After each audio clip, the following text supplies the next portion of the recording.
What subjects did you learn in school? I learned math, science, physics, biology, geography, history, literature, English, art, and music.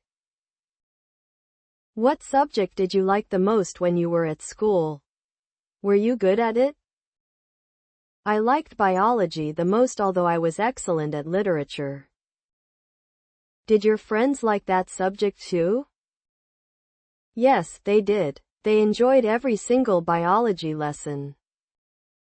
Was the textbook written in English or any other language? It was written in English. Who taught that subject? My teacher was Ms. Karen, from the USA.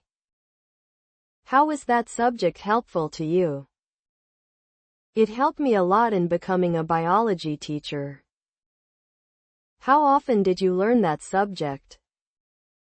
I often had biology lessons 5 times a week. How long did you spend on that subject at home?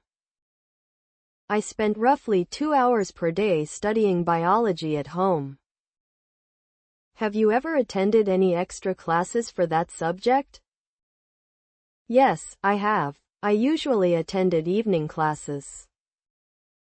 Is it important to study hard on both social sciences and natural sciences? No, it isn't. Students should study the ones they like and those that are helpful to their career path.